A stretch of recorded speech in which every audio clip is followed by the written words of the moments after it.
Hi, I'm Virginia. Hi, I'm Brittany. And you're watching Tribe Time. Roar!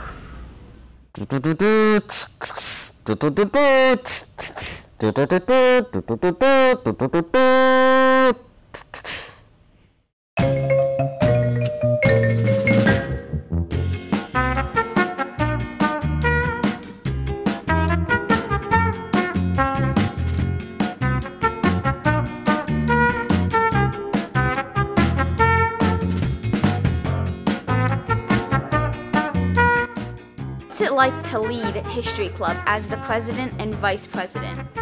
Well, everyone's real loud, but we're all good people here. It's just a thing we do. It's fun. Of helping lead a club. So why did you guys join History Club? Well, first of all, love Mr. Schaefer, really. Also, love history, really been enticed by it. I just really like history.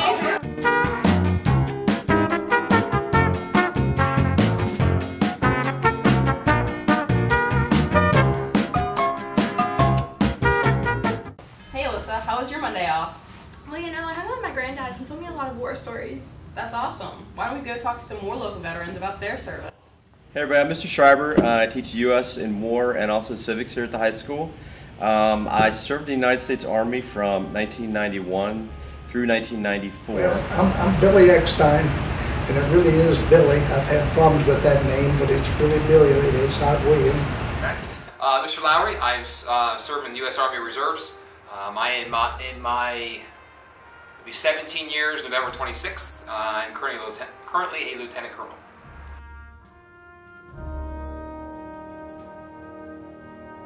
I had a different career at the time, and we were doing humanitarian assistance missions. Basically, we were going with the Afghan soldiers to villages, to what they called schools in Afghanistan, and we were assisting the Afghan soldiers, and they were handing out school supplies, food, rice, beans, those type of things to the teachers and to the students.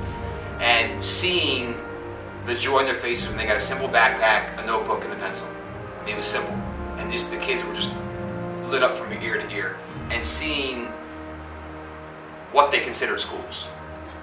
Multiple times it was a chalkboard leaning against a tree outside and a carpet on the ground. And there were 50, 60 kids jammed around this little chalkboard, and that's what they consider school. I would say the camaraderie.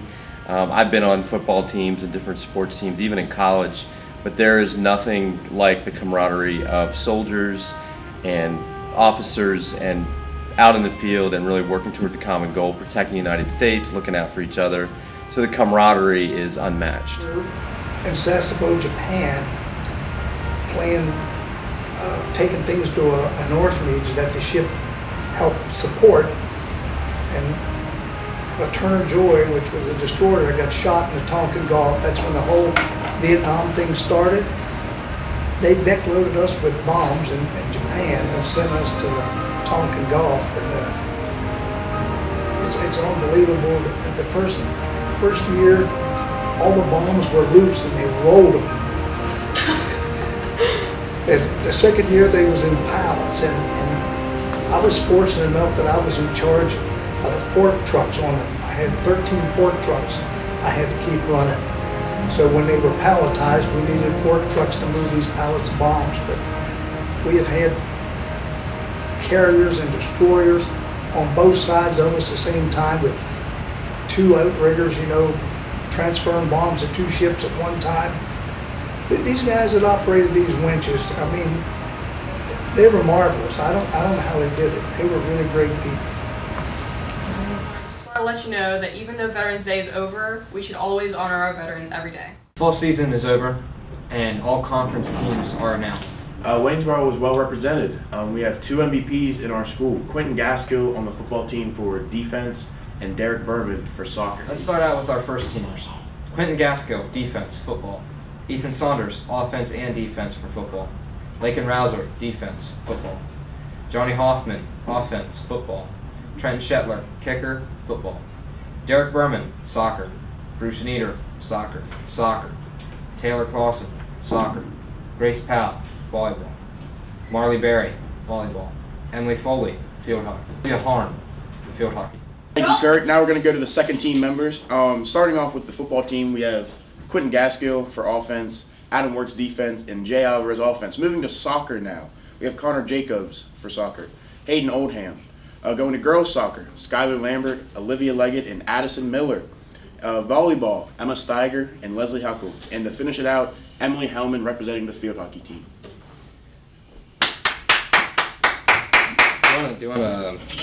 We just want to give a big shout out to everyone who participated in the fall sport this year. We had a great season as a school, ready for winter sports. This week on Tribe Time, we take it to the kitchen. Welcome to an episode of Kurt's Kitchen. The head chef in the kitchen today is Master Chef Kurt Biesecker, growing up and cooking home-cooked meals in rural Pennsylvania. Our first competitor today is Chef Jean Paul, living in France where he has grown up preparing authentic French food. Up next is farmer William Crutchfield. Spending his life on the farm has taught him many ways to prepare different kinds of food. Our chefs have made their way to the store and are picking out the ingredients they need for their creations. Let's get to it. Today I'm going to make some traditional French crepes with the creaminess of the milk, included with the sweetness of the Oreos.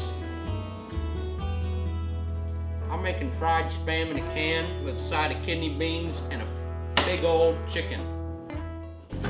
These two chefs are going head to head to see whose meal can taste better with the surprise ingredient of double stuffed Oreos.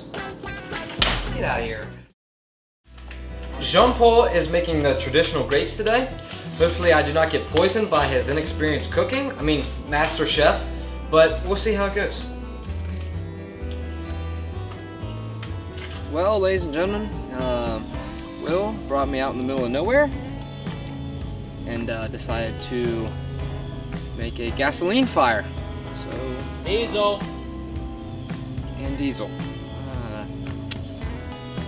Can't say how this one's gonna go. Kurt said that we need to use Oreos, but my actual secret ingredient is diesel that we keep under the house. I made it back in the house, fortunately, with Paul here. Paul, what's going right and wrong for you right now? It's all going pretty well. Had to tweak the recipe a little bit just to make it work for the conditions I have today, especially with the Oreo, special ingredient. But I feel like it's going to turn out well. Yep. Well, let's hope so. Paul's using that fancy schmancy like cooking stove. You don't need to use any of that to get a nice pristine cook. You just need a whole bunch of diesel fuel right here. Just light up a nice old fire and a little more. Take a couple steps back. Gotta get nice. And final step in preparing the Spam is to just get a screwdriver and just put it right through it. You don't even need to take it out of the can. Keeping it in the metal, it gives it a nice kind of seared taste, besides the diesel. I think it's time to move on to the chicken.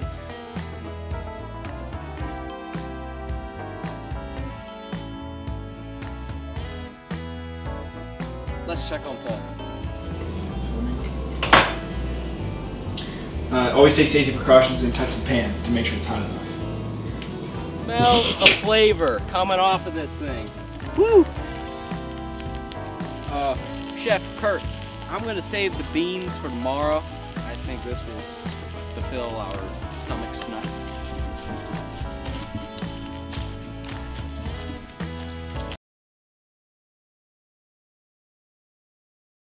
Hey guys, did you know Thanksgiving was this week? Yeah, I'm super thankful for my family. I wonder what Washes is thankful for.